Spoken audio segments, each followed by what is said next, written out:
As much as life has changed over the last year, you're still pretty busy. So consider convenient COVID-19 testing from Quest. Get the same tests hospitals use without a doctor visit. Simply order online, select from drive-through or at-home options, and get results sent securely to your phone or computer. It's a great fit for your busy life. With over 25 million COVID-19 tests processed, you can count on Quest. So order your test today at questcovid19.com. Christopher Media, the Weedsman Podcast. Cures rickets, polio, conjunctivitis, AIDS. Let's just go hog wild. If you get in a car accident, you just use a little bit and you'll be fine. Yeah, rub it on your car and yourself. It'll fix your car and your bones. Try this special trick to get out of traffic tickets with Rick Simpson oil. Rub it on the cop. He'll just go away. The Weedsman Podcast. Every Friday on iTunes and ChristopherMedia.net. Christopher Media. Let's make some noise. From Asthmacore Studios near Detroit, Michigan, it's Unregimented. Gangsters, what's up, guys? Hey, thank you for listening, liking, and sharing Unregimented on Facebook, following us on Twitter at UnregimentedPod. You can subscribe to Unregimented on iTunes for free by clicking through the iTunes banner on ChristopherMedia.net. Android users, you're covered as well. You can find this show on Stitcher Radio. We also have the player right on the site there. You can now listen to a new episode of a Christopher Media show every day of the week. On Sundays, you got M&M Question Everything. Mondays, of course, Unregimented. Tuesday, you get the Weedsman Podcast bonus nugget. And whenever Todd gets around to it, you get the Toddzilla X Pod. Wednesday, we got a new show. It's the Oddcast with Jenna and John. Thursday, your second dose of Unregimented for the week. Friday, you got the Weedsman Podcast. Saturday, another new show, The Captain's Table, for all you guys into nerd culture, we'll say. Your LARPing, your RPGs, video games, any kind of gaming, really. No one's going to cover it on The Captain's Table. So please check those out. Are all at ChristopherMedia.net. You can subscribe for free to all of them on iTunes. Stitcher as well. Hey, if you like what we do and you would like to show your support for us, you can donate to Christopher Media by using the PayPal button on ChristopherMedia.net. Please click through the Amazon banner on ChristopherMedia.net and bookmark the page. It won't cost you anything extra, and when you buy something, it will help to show your support for Christopher Media. If you're looking to launch your own website, please click through the HostGator banner at ChristopherMedia.net. That's who we use to host all of the Christopher Media shows. When you sign up for HostGator by clicking through our link, you are helping to support ChristopherMedia.net. DraftKings.com, daily fantasy sports leagues, no season-long commitment. You can enter free or paid contests and win your share of over $200 million in prizes. When you click through the DraftKings banner at ChristopherMedia.net, you will get a free first-time deposit bonus when you sign up for DraftKings.com. What's your personal experience then with labels, if any? I was working for a while with a couple labels, looking at getting involved with them. Epic Records was something that was looking into a band I was in for a while. Mm-hmm. They're very, very quick to the punch when it comes to getting you a sign, but they're not so quick in explaining themselves. And so we always kind of opted to stay independent. It was smarter at our explaining level. Themselves, like being totally transparent about what kind of deal you're getting into. Yeah, they're not, and that's the thing is when a lot of us in one of the bands I was in, we were underage. We were a pop trio, or like more of a fusion power pop trio. And there was two of us were underage at the time. Yeah, it sounds good, right? A couple of us were. That's literally. That just summed up most of my childhood right there. That part I can go without. But I'm sorry. I guess we were underage. We didn't know any better. We're going into this flying blind. I'm 17. I don't have a lawyer. I'm 17. I can't afford a lawyer. Right. I need you to hold my hand in this process. What am I signing? Why am I signing this? What does this mean? If I have a question about the contract, it was you just consult your lawyer. Why don't I have a lawyer? Well, I mean, you can sign now and ask questions later. Well, no, I'm not going to just willingly sign my name over to you and then find out later that I'm indebted to that.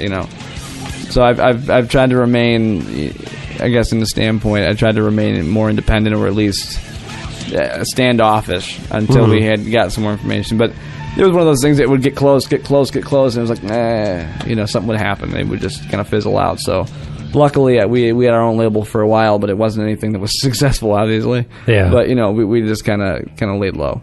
And I think that's where it kind of brought me to now with the composition. As there really isn't much of a record label involved. when you're doing this. You just have to find a release label, Right. and that usually comes with the movie. If you land a big Hollywood picture, it'd say it's Sony. Sony's releasing it on Sony Classics. That's Right. theirs. They own it. Pfft, cool. We got our own label. We'll release it. Don't worry about it.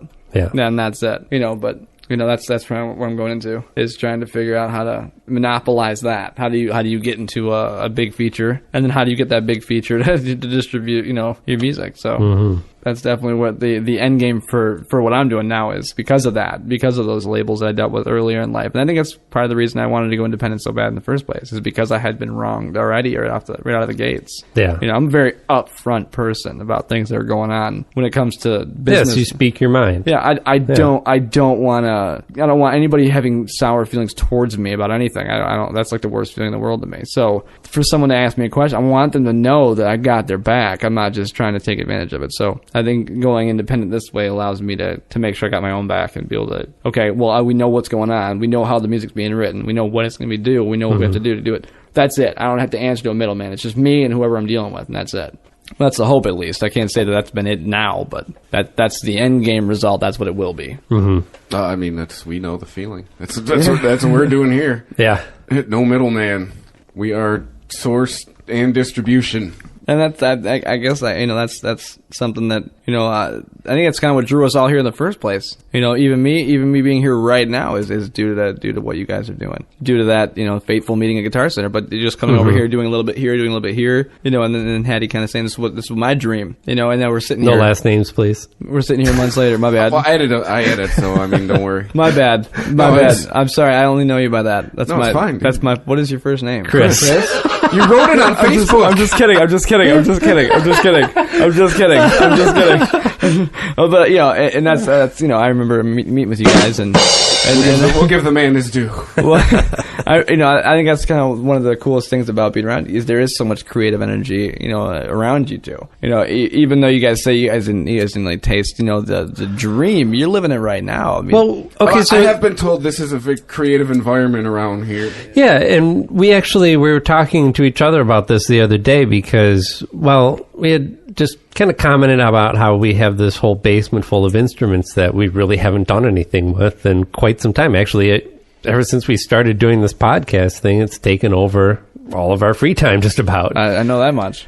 And on one side, we were kind of lamenting, like, oh man, I haven't played guitar in a while. I haven't written anything. I kind of feel like I'm not nurturing that side, that artistic side. But at the end of the day, I didn't feel that. I still felt satisfied in what I was doing, and that I was doing something creative. Like, all we're really doing is kind of shifting that energy over to what we do with the podcast. And I think we do it with the same kind of ethos that we do when we're making music. I absolutely agree. I mean, I haven't been down here in about a month or so, maybe. Yeah. And before that, I pretty much lived here every night. We spent a lot of time down here, right, late nights, doing the orchestrations and kind of teaching me and how to use the programs we were getting into. But even those times when we wouldn't actually get together and we'd talk on the phone, it was just as gripping and inspiring to me as a musician. Like, okay, cool, I'm motivated. Let's get this done. I want to do it right now, and that hasn't shifted. That hasn't changed, but it didn't start like that until I came down here. And it wasn't just.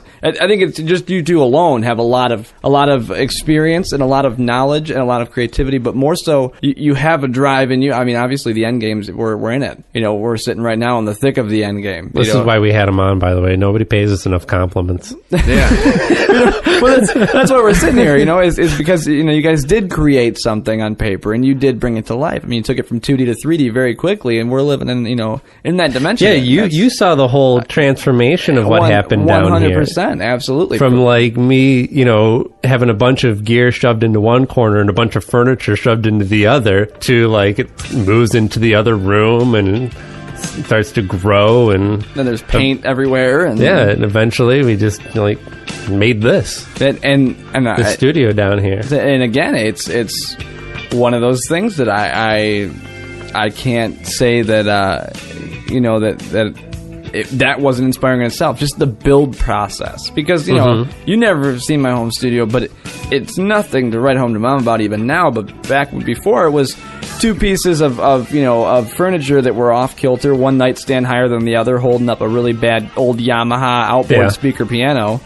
and now it has transformed itself. I mean, mainly due to taking the stuff you guys were getting rid of, but whatever. But it's transformed itself. Taking some hand-me-downs. Yeah, absolutely. Hand-me-ups when you look at where I was at, for me. But it's pretty wonderful. It's a nice space. It's a good environment, but more so, it's better to be in that creative energy that you guys have just as who you are. And that's what makes you guys such a strong partnership, is that you both have, one side is more creative than the other, but the other side is more driven. Or one side is more creative-minded, one side's more business-minded. When you guys clash in the middle, that amount of it's like a tornado, man. It is. It's nothing but success as long as the recipe, is going to get the right audience, and that's what the hope is. And then the end game, obviously, is you guys are rich and famous, and I get to live off the shillings. But I don't know about that. But how about?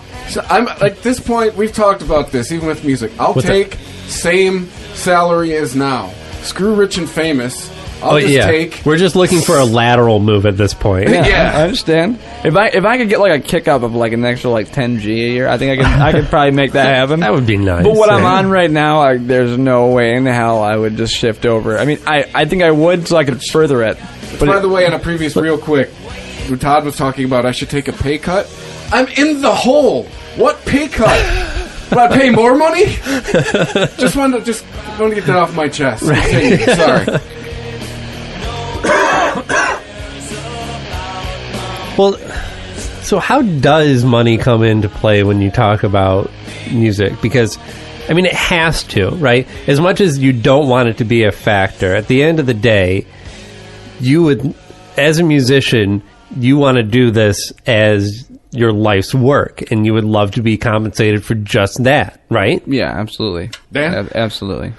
So how heavily do you feel like that influences what you do? Well, I can't say that like if I'm writing a score, like right now I'm writing this score on an indie piece, and I can't say that anybody's going to nurture monetarily the moments I spent crying my eyes out reading the script, and then trying to feel those emotions later and bring them back to bay and recreate. No one's going to pay me for that. But the end, the end result, a lot of video, and we've looked at this before, but the video game composers, they get paid by the minute. So for me, the push is I would like to be industry standard. Whatever that is to the person who's paying me, awesome. Obviously, I have a family, and just myself, I've always had a dream of making my living doing music. So for me, money's a heavy factor. That's why I like to write my music and then try and sell that versus try and write music that's something I'm working on, because if I've already written the music and I wasn't getting paid for it, it's going to be 1,000 times better. I promise. Because money wasn't an issue. It was me trying to let something out or develop an idea. And then if someone pays me for it, it's like, oh, cool. Right. That was just my own piece. If you're going to pay me for that, sweet.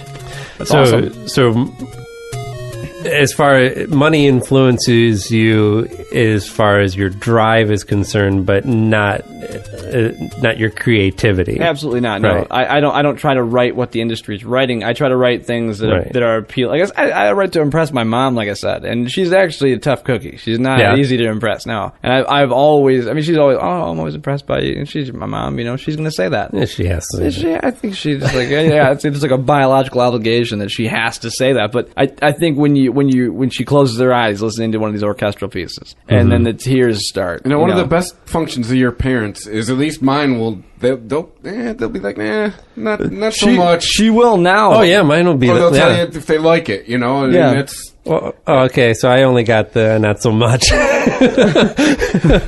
Like I've seen a lot of people who are much better at guitar than you are. Oh man. Come on over to my house for like 5 minutes. My mom will totally change that. I'll tell you, that's the other thing too, is when it comes to having like a support base, my mom is probably the strongest female. She's seen me crash and burn so many times, and it's still been like, oh no, you got this. You got it. Come on. Honey, get back out there. You're going to be just fine. So you jump back on the horse there. You follow your heart, and you'll always do what's right. So, so I follow my heart, and my heart leads me to, I want to make her cry again. It's like kind of sadistic, but I love that emotion that washes over when I know I did it good. But just like like you're saying, Chris, is that when she's upset or when she doesn't like it, when she's like bothered by like she'll over enunciate things, and you can kind of feel it. Yeah, you just know that it wasn't up to par. That was good. But come on. tell me to, you know, it was good. It was kind of boring. It was daft. It wasn't what I thought it was going to, or it should have gotten bigger. Or her one complaint every time I write something, no matter what it is, it should have been longer. I'm like, I get it, but that one was 5 minutes. It should have been 20.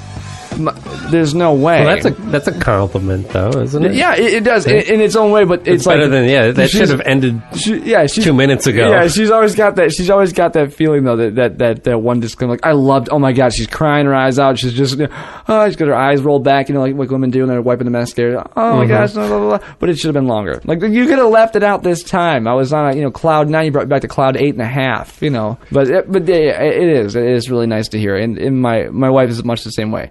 It was really good, but it could be longer. It could be. And my mom always wants things louder. She's talking about the music, right? See, there's another person. There we go. It took him a second. Okay, I'll say, yeah, probably. Okay, back to this again. The wife is another person who I really didn't feel like I got support from when I was married. You should have married me. I would play shit for her, and her reaction is like, can now as of last October.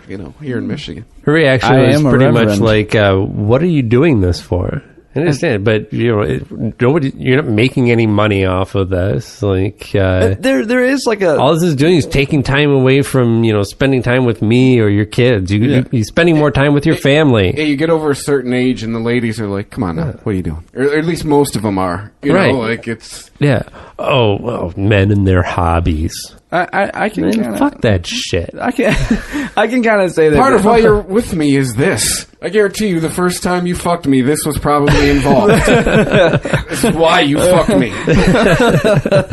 I don't know if that was a factor. I hope that wasn't a factor in my relationship because the music was so part. I should say it's one of the deciding factors to fuck me. How about that? Well, he's a musician. Yeah, he doesn't make a lot of. Yeah, that'd probably be good. But yeah, I get moist when I see him on stage. All right, we can work with that. Yep. I've seen how fast those fingers move, Christopher. You're going home with me.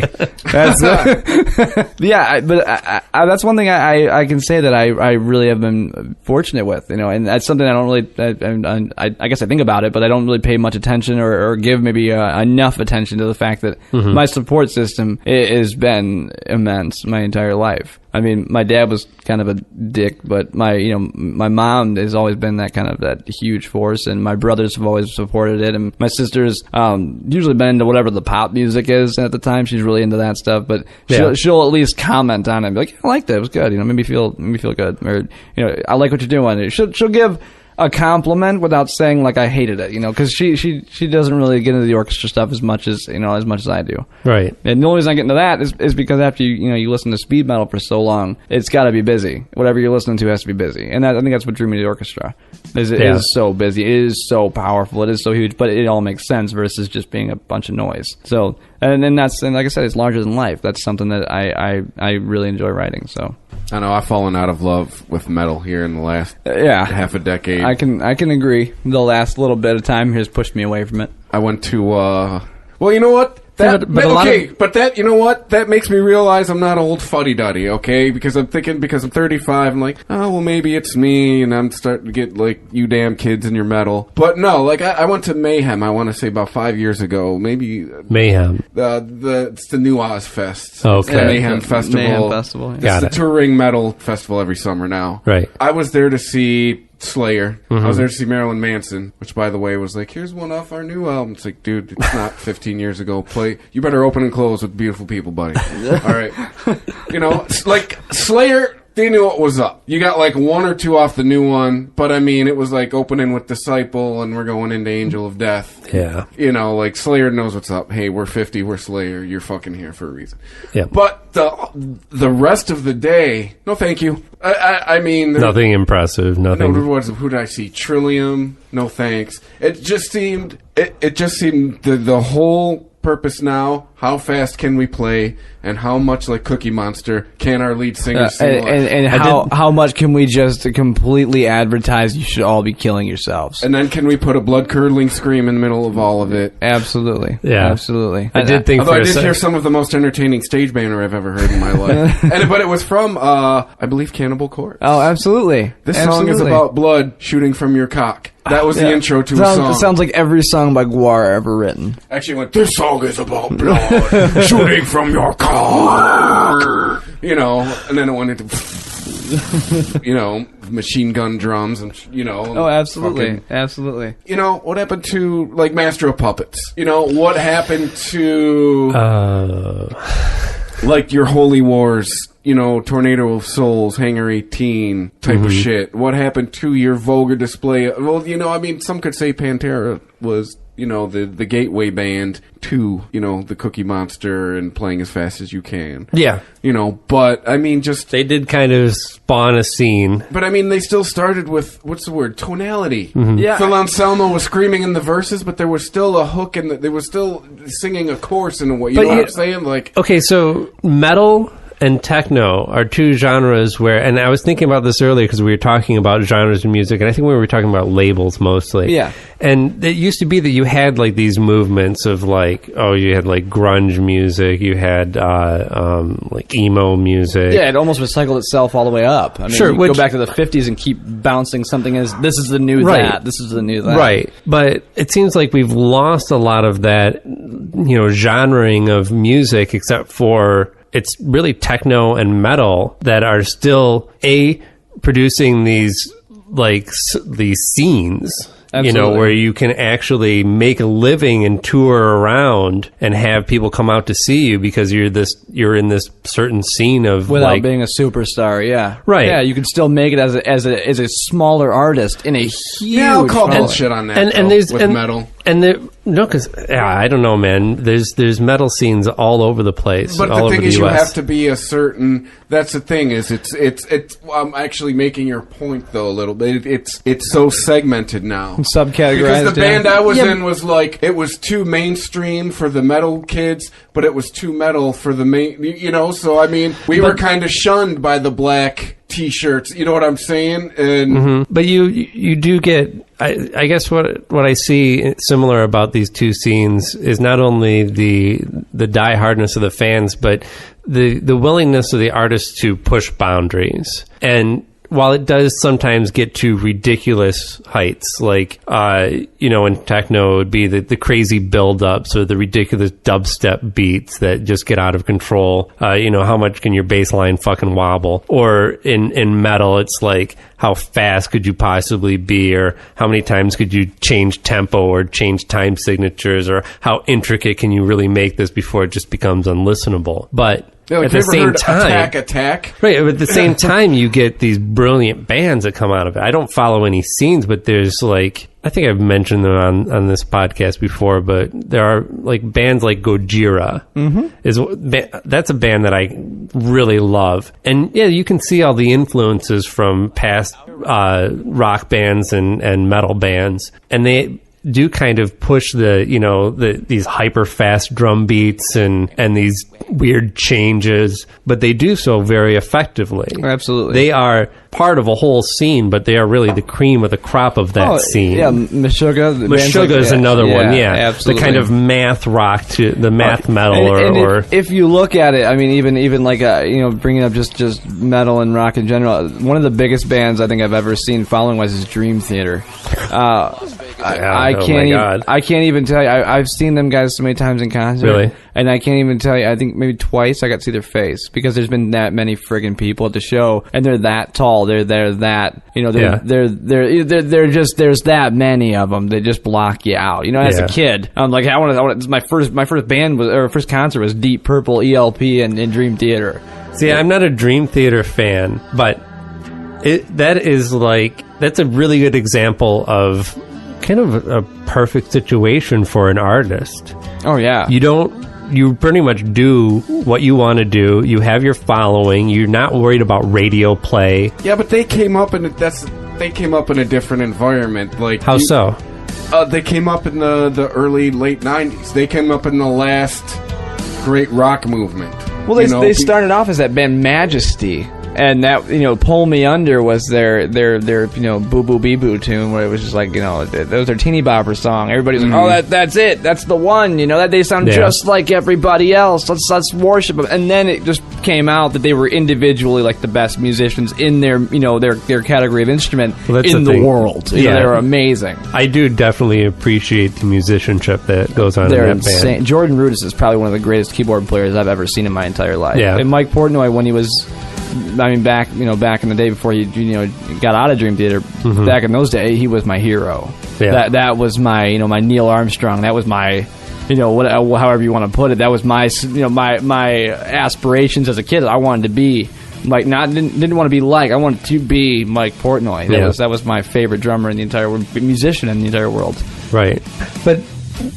And the other side of that is, while I can appreciate that, it almost becomes more like sport, which I think a lot of metal falls into that almost sport category for me, where like, again, how fast could you possibly be like, oh, this drummer can play this fucking fast? Who gives a fuck? Right. I can appreciate the musicianship in Dream Theater, but I am never probably ever going to sit down and go, I want to listen to a little Dream Theater right now to relax to. So when I was a kid, though, it just does not. It does not connect with me. As an adult, and I like to say more of an accomplished musician than I was then. Obviously, again, just giving respect. If it weren't for them, I wouldn't be who I am or what I am today or how I played. Yeah. But I will say that you're right. It is very. How fast can we play Flight of the Bumblebee? How fast can we play this song? Right. How fast can we outplay the guy who played the fast? It's like watching John Petrucci's their guitar player. And it was just like anytime Yngwie Malmsteen was brought up, suddenly he grew extra fingers, and he had to play faster than Yngwie because that was Yngwie's goal, was to be the fastest guitar player. And that gives a perfect example of what you're talking about. Yngwie came out and said in early '90s, late '80s that I will be the fastest guitar player ever to live. Yeah. I don't know if it came true. I know he became the fattest, but I don't know about the fastest. He definitely put some pounds on, but he still wears that leather religiously. My money is on Michelangelo Battio for flair. Yeah. The double neck at the same time with tapping out. That man is a genius. There's a couple out there still doing it. They're still innovating, but like you're saying, there is a lot of repetition going. Yeah, they're pushing boundaries. Just not the ones that I find interesting. Yeah, absolutely, absolutely. Yeah, I bet you this guy. It's kind of like. I bet you this guy whooped Yngwie's ass. I actually, you know what? The guy Herman Lee, I think his name is. Yeah. There was and I don't know if this is true. This is rumored that they would record their albums and then speed them up. Oh, that's even if you listen to some of the stuff like this noise right here. Come on. It does, yeah. Come on, it's scrubbed. Well, that's tremolo picking, man. Nobody. I can do that, dude. Muhammad Ali. Here's a masturbation. Muhammad Ali shakes pretty quick, but not like that. That's. You could do it. It's tremolo picking, man. I can double pick all day. Those noises are not made in time. There's no way. It could just be me. What the fuck are we listening to? Dragon Force. You never played Guitar Hero? Not much. What was this, at the end of, was it 2? Yeah. This was the final. This was the hardest part, the double pick in the entire world, once you get the hardcore level. Yeah. I will tell you, though, that the Vitamin Quartet, or whatever, the Vitamin String Quartet, I think is what they're called, they redid this song, and that is incredible. Because they do it in time with violins and cellos, and again, going back to my orchestra, newfound love for that. They have done some stuff. That part's good. It's gorgeous, though. You got it. I mean, that's a beautiful harmony. I remember hearing this song. It's amazing. I can appreciate, even if it is better. Again, this goes right back to what we were talking about with electronic musician. What the fuck does it matter? What the fuck does it matter? Because it's appealing, and I like to listen to it. Right. It reminds me when somebody looks at a piece of visual art and they go, "Oh, well, how much time did that take them?" Well, who gives a fuck? Right. Yeah. It made it on the wall. What's the end result? Yeah. It made it on the wall. Look at it. Did it? You reacted to it. First of all, just by the fact that you reacted to it. It is job. It's art. Yeah. It is now. You can't call that art. Now you can. You can now because it moved you. You just define it. It doesn't matter if it moves you in a positive way. Exactly. You were moved off kilter. Exactly. And it's all based on perception, because someone else might see that and be like, oh my God, that is exactly how I've felt my whole life. Or that's exactly what I remember my house looking like as a kid, even though it's a streak of, blue blue paint over a yellow canvas. Right. That's what I remember my house looking like. I think those artists, and I've been the person that's been like, that's not art. And I think you were the one who called me out, and we're like, well, it obviously is, because you're offended, you're affected, you are affected by that art so bad you had to say something out loud. You were moved. Uses Jedi mind tricks on you. Yeah, right, absolutely. I think it was you. You were showing me an artist who did more so shade painting than anything. Or shades, he'd just do like brown shades and like. Rothko? Yeah, I love Rothko. I remember just talking mad shit to you about it. Like, this is an art, man. This is terrible. Well, the thing is too that you. If all I ever did was like Google Rothko and look at the pictures online, they would not affect me. I'd have no relationship to them. Actually, they had a piece in the DIA, and there was 2 pieces in the Chicago Museum, or maybe it was when I was in LA. I can't remember. But I have seen them in person, and they're huge. I mean, I guess not super huge, but I mean about as long as you can spread your arms. That's how wide these paintings are. And it's just like usually 2 colors on a white background, but they just radiate. They just like envelop you. Yeah, and when you're in their presence. And that's the other thing too, is seeing the digital expectation, whatever you put on your laptop. Yeah. You've now got it in a 19-inch screen, and that's that window that it's in is probably 2 inches. You're not understanding, the idea of how big that is. That's why I love one thing I love about with the DIAs. They do a lot of their pictures of their artwork they put up. They'll do it with somebody in front of it. I love that. Oh, because now I know how big it is. Sense of perspective. And now I know how big it would really be. And then you close your eyes, you can kind of take that for what it is. Well, the other thing with Rothko is he's one of those artists where a lot of people would look at that and go, "Oh, I could do that," or anybody could do that. Well, okay, but you didn't. And sure, if everybody did that, then it would probably stop becoming art, because it would just be this thing that people do. Absolutely. I just don't understand the mentality of like anybody could do that. That's not art. Yeah, and it doesn't matter. Art is a thing of the people. Right. Absolutely. If everybody was making art, that would be awesome. Right. But it wouldn't be art if everybody was doing the same thing either. And I remember I think it was my wife showed me. I think it was an Ansel Adams. I think is how you pronounce it. Ansel Adams. Ansel Adams. Yeah. Yeah, the photographer. And I remember seeing one of the pictures for the first time, thinking like, okay, it's just a black and white picture. I had no perspective on it. I didn't know how to take it in photograph. I didn't understand the power of a photograph until she started explaining more of the process that she went through in taking photographs, and how she brings that moment back to life and wants you to travel beyond the moment. And then when I looked at an Ansel Adams after that, I'm like, my gosh, that's so deep. There's so many elements of the grayscale to it. There's so many elements, and it's saturated, yada yada yada. The way they go through and they develop it. But I now see the ones that are way overdone and way over edited, and I think I like them more. I'm like, I don't want a bare picture. I know what that looks like.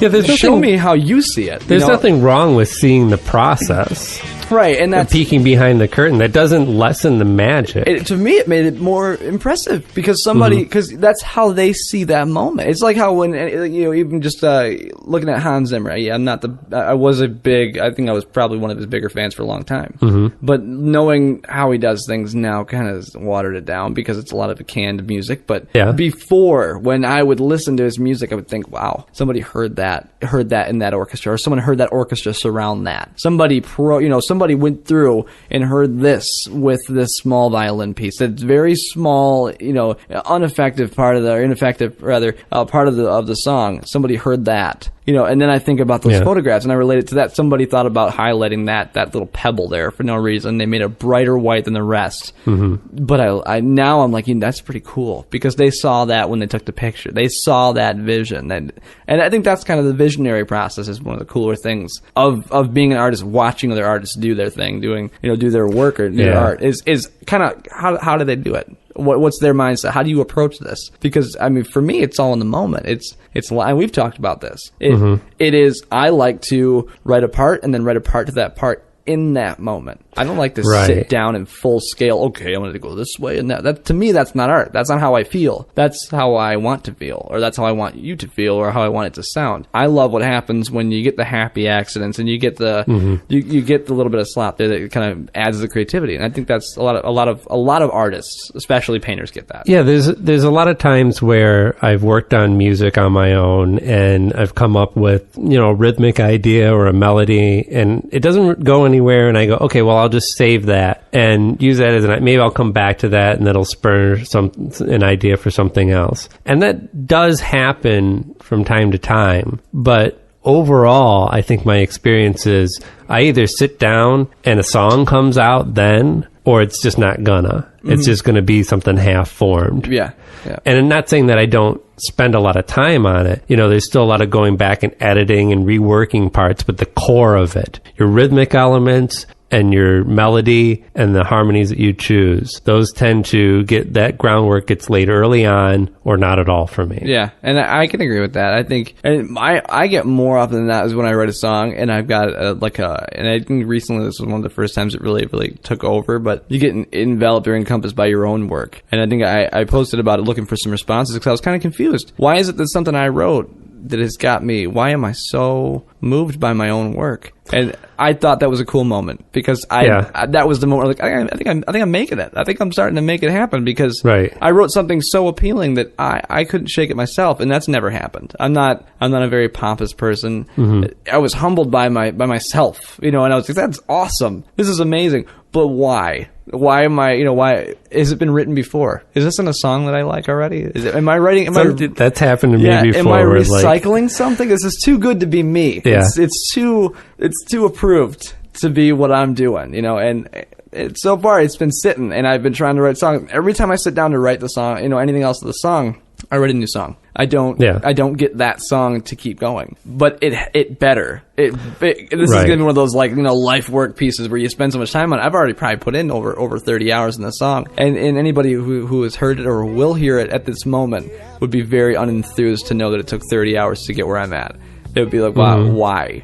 What were you doing? And I can honestly say, for the first time, I probably played the same parts 100 times a piece to try and to present to myself differently. And I'm just so obsessed with just the way it sounds and the way it feels as it is. It's almost like I don't want to do anything else to it. I want to end it. Whatever it is now is what's going to stay because this is how I'm obsessed with it. And I think I'm so attached to it that I can't get over it. And the Hootie version, even? No, are you insane? Oh, I thought that was the Hootie version. Look, that is a 70s afro. Oh, yeah. Why does it look like Sam Jackson? You're right. It looks like Sam Jackson from over here. He was Dobie Gray in a former life. Whoa, holy shit. Dobie Gray does not like snakes on the plane either.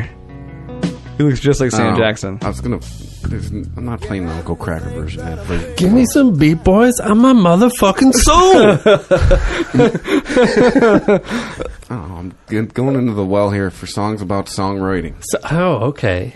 I like that. I think that one especially. I think I can kind of remember that song as a kid, thinking that this is what music is all about. This could be kind of cool, just hanging. Because I want to recall there was a video that I'd watched involving this. I think probably on the VH1 pop-up videos or something like that when I was a kid. And I think there was some information about when they were recording it. It was all of them and their best friends hanging out, and the ideas came, and they were running inside and recording parts and going back out and just getting hammered and having a good time, and go back in and record more parts, and they were really having a good time with the song. They were actually enjoying the process versus being under the gun. I guess I've just never connected with that song. I've never even listened to the lyrics. It's actually it's kind of cool. Yeah, I'm not the biggest fan of older rock, so I guess I'm a pretty poor judge. But I can dig that song once a month. If it's on, if Doug FM or whatever is out there now is on, or the classic rock stations, that song's on every day. Oh, man. And I want to break it. At work, we listen to the radio, and I like listening to public radio. Love it. But not so much on my workmates. They will tolerate it, but they would rather have some mindless music to zone out to. One of the stations that they pick is the classic rock station, and that just drives me fucking nuts. I hate it. Because there's this well of music that they can derive from, and they come up with the same shit over and over again. Yeah, the same 12-song block. The River, which is it's always been kind of adult contemporary, and I think everybody has one of these stations in their I hate in their market. I fucking hate AC/DC. I can't stand that voice anymore. Back and back. I hate it. The River is kind of the same way, and they just play the shittiest. They managed to find every song from the 90s and 2000s that I've hated and put them all in one format. Yeah, and just in your workday. Shit after shit. You know what? I finally found a good compromise for something that nobody's going to complain about, and I actually enjoy a lot of the music on, and it's the fucking oldies station. Yeah. And around here, it's oldies 104.3 WOMC. WOMC, absolutely. And If I had a bell, I would ring it for the free plug. But I remember that station's been around forever. Absolutely. And when I was a kid, even it was like the Glenn Miller band. Yeah, this was right, absolutely. like oldies, Yeah. like pre rock was a lot of this stuff. And now it's shit from like when we were in high school. Yeah, and then it kind of became, well, you know, it's like Elvis and the Beach Boys and Jan and Dean, and then it got into like, you know, maybe a little bit of the garage and psychedelic rock from the 60s and the Beatles, and I didn't listen for a long time, and then I was scanning the stations and I kept coming across these like great songs that I haven't heard forever, and it just happened to be on the oldie station. But they play all kinds of shit now, but all this shit from my childhood, so it just makes me feel really fucking old. You know, a lot of they're playing Madonna. Boy.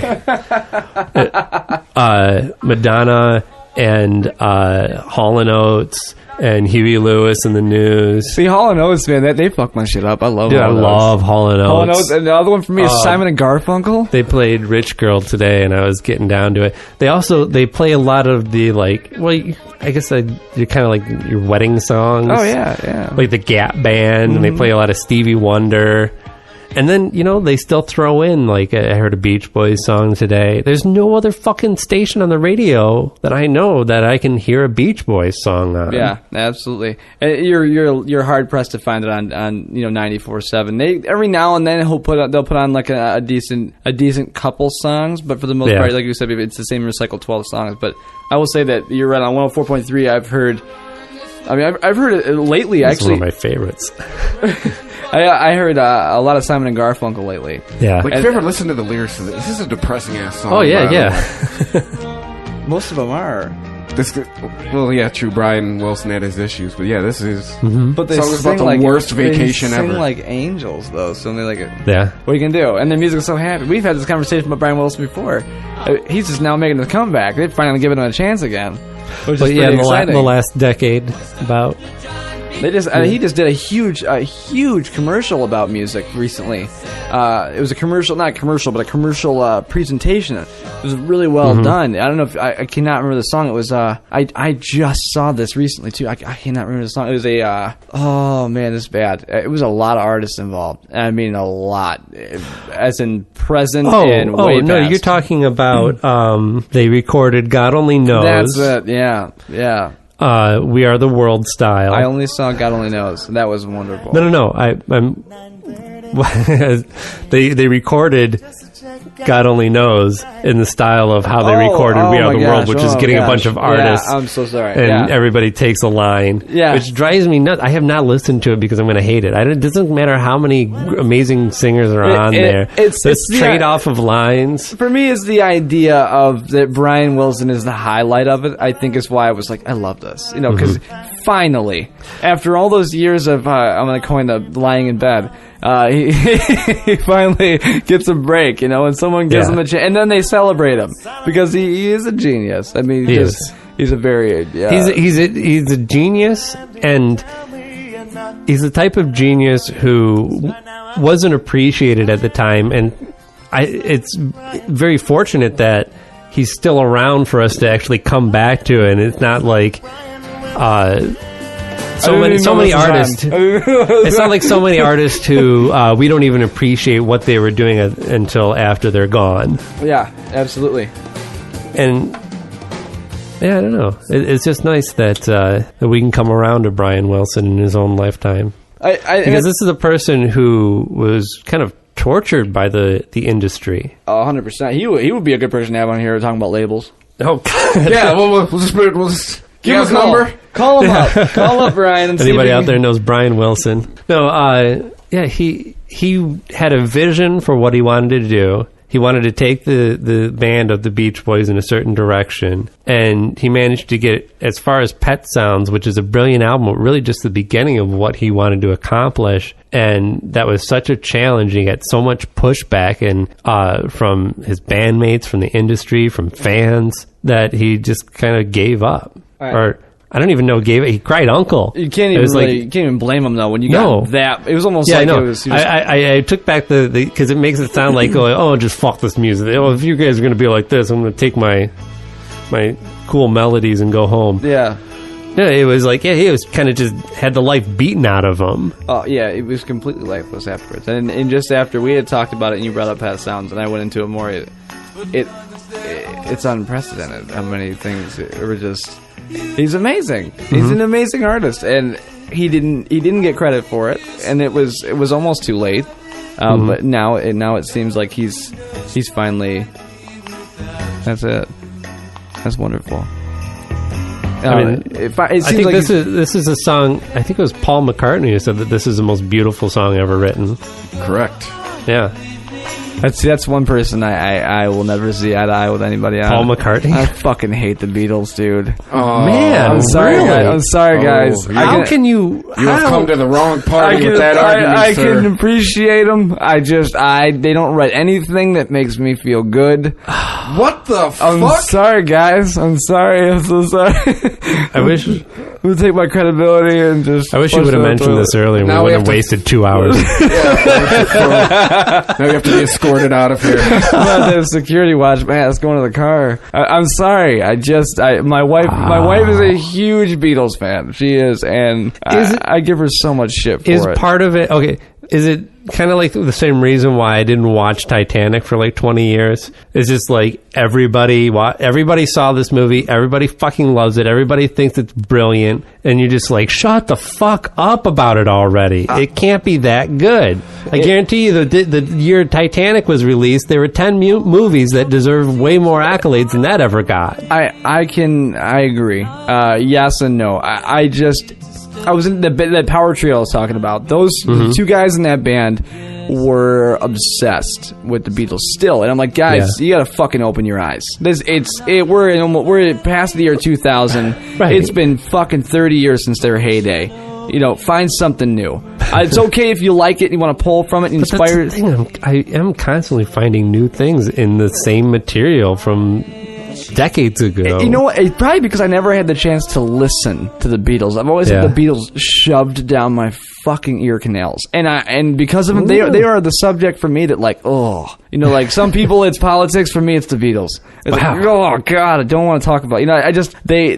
They've done something to my core that I've never been able to appreciate. They've had like Twist and Shout, fucking love it. Even Harrison came out with that. That's not their song though. That's Isley Brothers. But they still brought it to fucking term, and God, was it amazing. I loved it. There's songs like that when they were just cutting loose and they were being real and not being so. They capitalized on the entire world's the world's population of teenage girls. I Want to Hold Your Hand. They knew that was a panty dropper, dude. That's well, yeah, they're the original boy band. Yeah, yeah, but they also took. Think about this. We'll put this in like modern day comparisons. All right. They fucking started out as like One Direction, and they ended up as fucking Radiohead. Right. No one's doing that anymore ever. Well, no, I agree with that. And like I said, as musicians and as of what they are, what they represent, and what they did to music, I love it. I can appreciate the fuck out of it. Okay. But you tell me that you got to hear a song with the Beatles. I'm going to tell you I'm not going to listen to it. And I'm not going to listen to it. You can put it on. I'll hear it, but I'll never listen to it. I can't bring myself to think, wow, this is good. And I respect Ringo Starr even. He was like the weakest link. If you can play and sing at the same time that much and that good and, awesome. Well done. You did it. Because I can't. I mean, I'm like a Celine Dion shower singer. That's all I got. I can rip it through in the shower, but when the curtains open, I'm back to being mute. Hey, look, Octopus's Garden is not that up there on, the hierarchy of. But I mean, even Harrison came out with that what was that song he had that was the big one he had the something. Oh my gosh. I know you mean his personal? His solo hit, I got my mind set on that song, you. oh my god, so catchy. Don't talk about that 80s bullshit. So catchy though. Oh god, this song fucked me up. I love it. I still listen to it now. I will seek it out sometimes to listen to it. I love that song. But that to me, like, individually... you say George Harrison solo, I think of this. Yeah. Was this about My Sweet Lord? That's not my favorite. What was the other... song got him sued. What was the other big song that he had that you actually might hear on the radio every once in a while? All Things Must Pass? No, it wasn't this one. It was a poppier one. It looks like Charles Manson. No, I think I know the one you are talking about. I can. It was on. I can pull the melody out of my head if I can. Like I said, it has a very dominant melody to it. It's like starts off with this like guitar melody that kind of carries. Nope, not this one. It's not that I can't appreciate him. Like I said, I love George Harrison. I think is the most talented of the Beatles. Honestly. There's a little sly smirk to that. Are you being serious? I'm being totally serious. Because that's pretty much how I feel. Yes, thank you. That's the one. What's the name of this song again? What Is Life? Thank you. This song is fucking amazing. It's at the end of Big Daddy. I know that. Yeah. Absolutely. And this is him just... I mean, there's a very kind of Motown feel to this, like classic Motown with the horn section, and it has a sound where you could imagine all the musicians together in the studio at one time recording this, and then also in that same day going to the beach. Live feel. For me, that's it. Feels like summer. It feels like sunny days. It doesn't feel. You know, that's one thing you don't get these days in music is I don't get the feeling like I've been there before. You know what I mean? I don't get the feeling like I can put that song over a memory and make it play like a soundtrack. And that maybe just because I'm movie obsessed and such. But when I hear stuff like this, I think of every moment outside with my family, get-togethers, whatever, having a good time, playing with my kids. And it relates now, and it relates to when I was their age. You know, whatever memories I have that aren't tarnished by, you know, the same age as my kids are, so, you know, 3-5 years old area. I would love, you know, to have something like that play over those memories, plus the new ones I've made with my children at that, you know, that 3-year-old age. As it does fit. It's kind of beautiful, you know. But I don't really get anything these days. It's like, oh, this sounds like summer. There aren't sounds of the season. There aren't sounds of my memories. They're just sounds. Now they're just sounds. And then this is the Beatles and Eric Clapton. You can't dig on this. I can dig on Clapton, but I can't dig on this. I don't think Clapton adds anything to it. I don't know, not a big Clapton And this fan. is another George Harrison pen song. Yeah. I mean, this is probably my favorite song on the White Album. Yeah. Not mine. I think... What are you, a Rocky Raccoon guy? Dude, yes. Yeah. Actually, yeah. I love that fucking song. There's always a Bungalow Bill. Yeah. I don't, like I said, I don't mean to offend. I just can't. I think it's because it's been forced on me. And not to mention, I will tell you this: my dad was an insane cock rock fan. He never got over the 80s. He never got past it. Yeah. That is the worst period of rock music if ever.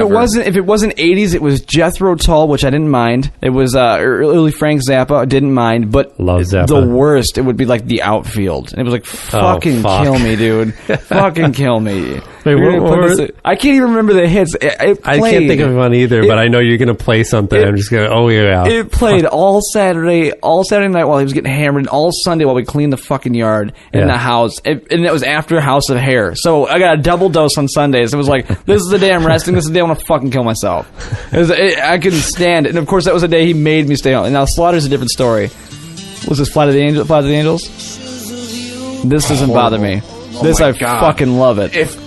If we lost all the tapes between like 85 and 91, I would not mind. This is one of those songs that I don't know. It does something to me. They're like all of the music between 85 and 91 has gone missing. Oh man, you got to leave Foreigner out of that. Come on now. Oh my God, that is they're like top 5 worst bands ever. Don't you dare.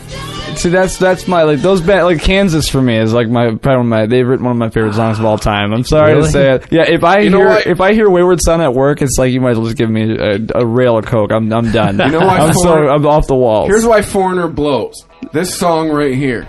This is like the worst rock song ever fucking made. As far as just the cheese factor is 10.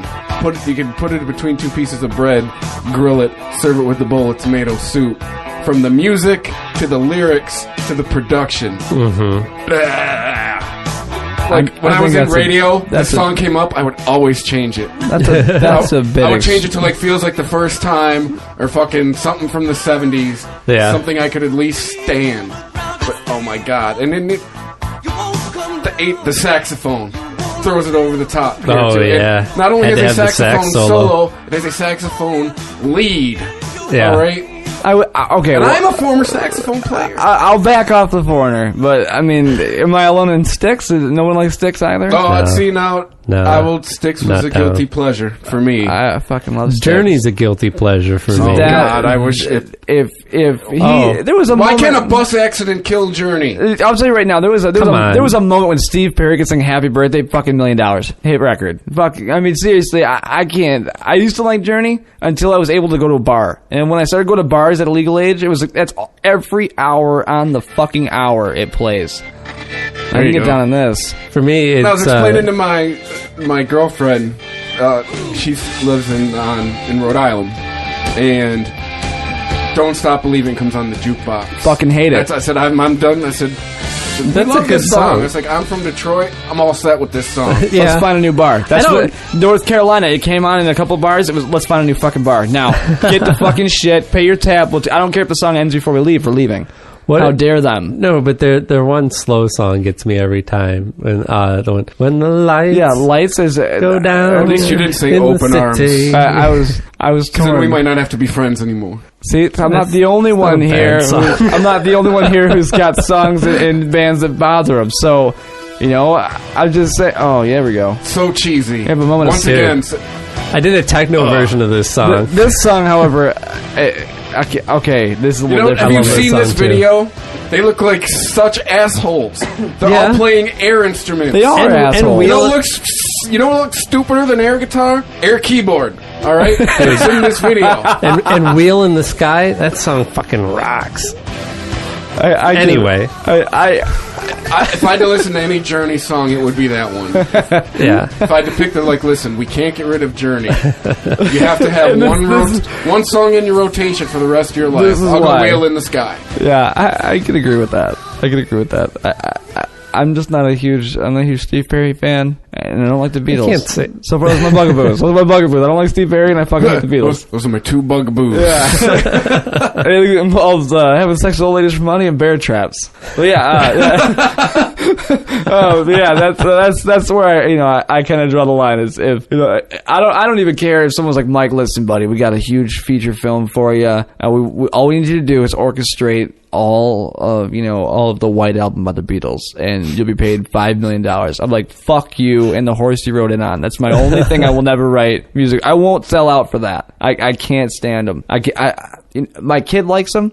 My oldest, she loves them. She'll dance around with my wife, and they'll clap their hands and sing the songs, and that to me is adorable. And that's the only kind of emotional attachment I have towards the Beatles, besides the industry that they set up for the rest of us. I do think they changed music in a better way. I don't, however, like the music they made to change it. Fair enough. Just creative minded. But as a business prospect, I still think you're insane. that's fine. That's fine. if I could find somebody that was, the Beatles' relevancy today, Yeah. you bet your sweet ass I would be all over him. Okay, come on, guys, let's go. Write me more albums. Give me Yeah. some acid.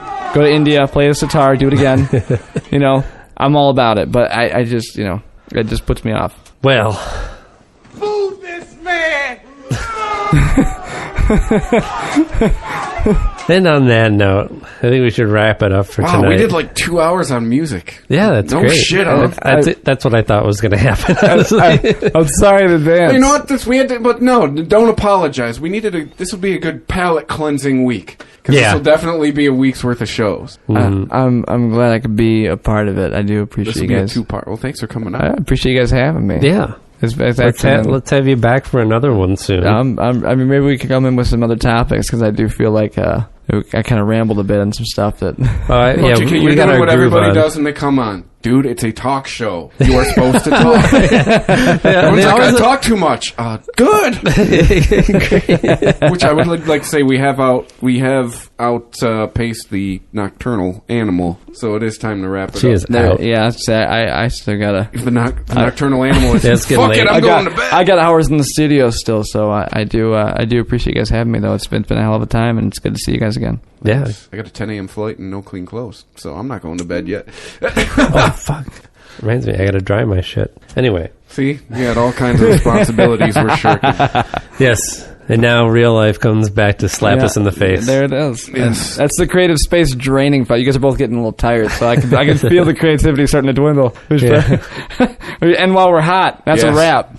George Costanza. Well, okay, but before we wrap up here, we should ask you, is there anything that you'd like to plug at the moment? Anything you'd like to direct people's attention to check out? Or possibly just plant a seed in their head for the future? I was going to say, just watch for any of the new releases coming out. Off there's a SoundCloud page, soundcloud.com/happy-accidents-1. We'll have all the new music coming up. And also on Facebook, you can get with me at facebook.com/Mikey's Tasty Shakes. And get with me on there. And anything, any sounds thoughts? Like a backpage. Right, doesn't it sound amazing? That sounds amazing. I love it. It's a little confusing for I think some of the people that have been looking at me on the emails, but anything on there that you guys are digging on, please make sure you stop in and check it out, and like and share, and don't be shy. And I appreciate it again. Thank you very much. Right on. Is it Tasty with an E? Or Tasty? No, it's MIKEYS TASTY Shakes. It's actually. Here's hoping porn doesn't show up. All right, there you go. Both results are you. Sweet. There they are. Looking for some kind of fringe gay porn. No. If you add a 9 after shakes, I can't tell you what happens. But it might be something. Might be something to say. Check it out, kids. Tell your folks. Explore at your own risk. The answer is nothing.